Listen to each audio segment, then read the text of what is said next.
Assalamualaikum warahmatullahi wabarakatuh. Saya Delvianti, saya dari kampus YIN Bengkulu dan saya dari Fakultas Usuluddin Adab dan Dakwah dari Prodi Bimbingan Konseling Islam 1A. Di sini saya akan membuat video yang diberikan oleh Bapak Wirahadi Kusuma, yaitu tugas ujian akhir sekolah dengan menjawab soal yang telah diberikan oleh Bapak Wirahadi Kusuma. Yang pertama yaitu pengertian sosiologi secara bahasa dan istilah. Sosiologi merupakan gabungan dari dua kata, yaitu socius berasal dari bahasa Latin yang artinya teman dan logos yang merupakan berasal dari bahasa Yunani yang artinya ilmu. Oleh karena itu, dapat disimpulkan bahwa sosiologi adalah suatu ilmu pengetahuan yang membahas tentang perilaku manusia dan kelompok manusia.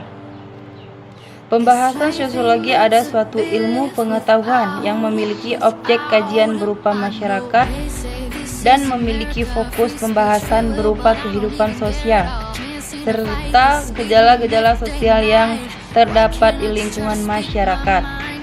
Suatu ilmu sosiologi memiliki ciri-ciri sebagai berikut. Yang pertama yaitu bersifat non-etis.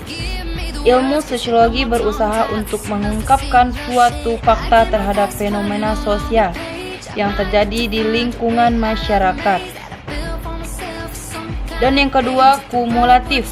Teori sosiologi yang kita ketahui kini merupakan hasil pengembangan dan teori sosial yang sudah ada sebelumnya. Dan yang ketiga, empiris. Suatu ilmu sosiologi dapat berasal dari hasil suatu penelitian atau observasi. Dan yang keempat, teoritis. Ilmu sosiologi merupakan suatu ilmu pengetahuan yang bersifat abstrak yang disusun berdasarkan hasil pengamatan empiris.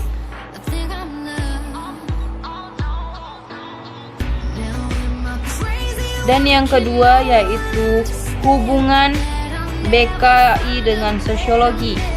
Pada hakikatnya manusia adalah makhluk sosial yang ditandai adanya hubungan antara manusia yang satu dan lainnya. Hubungan antara manusia merupakan kebutuhan manusia bersama, sehingga tidak ada satupun manusia yang sanggup hidup sendiri.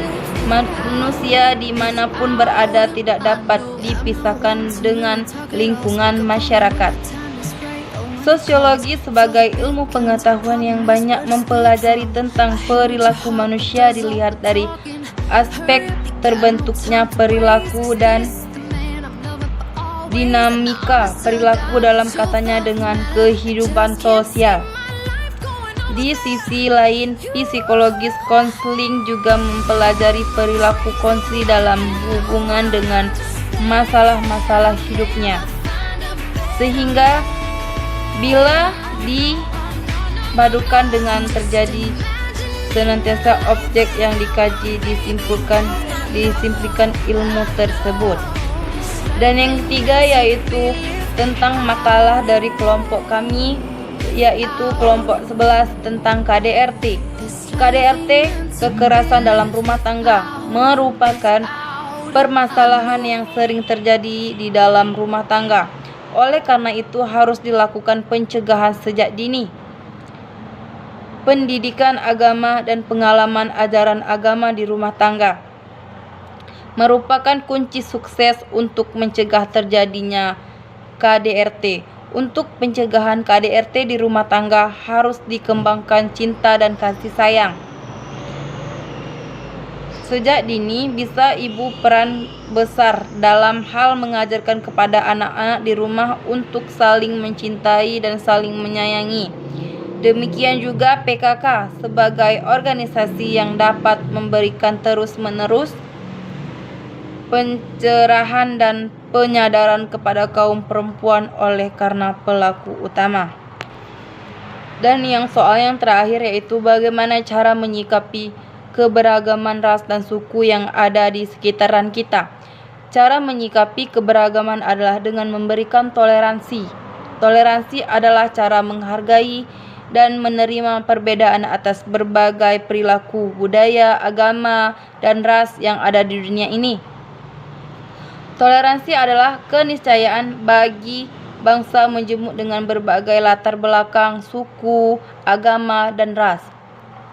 Toleransi tumbuh dengan kesadaran bahwa keanekaragaman suku, agama, ras, dan bahasa terjadi karena sejarah dengan semua faktor yang mempengaruhinya, juga dengan kondisi ruang dan waktu yang berada termasuk prasangka, keinginan, dan kepentingannya. Pengertian toleransi. Toleransi berasal dari bahasa Latin tolerantia, berarti kelonggaran, kelembutan hati, keringanan, dan kesabaran secara umum. Istilah toleransi mengacu pada sikap terbuka, lapang dada, sukarela, dan kelembutan. Badan Dunia PBB yang mengurusi pendidikan dan kebudayaan mengartikan toleransi sebagai sikap saling menghormati, saling menerima, saling menghargai, dan kebebasan berekspresi dan karakter manusia. Baiklah, itu jawaban yang diberikan oleh Bapak Wirahadikusuma. Itu jawaban dari saya. Assalamualaikum warahmatullahi wabarakatuh.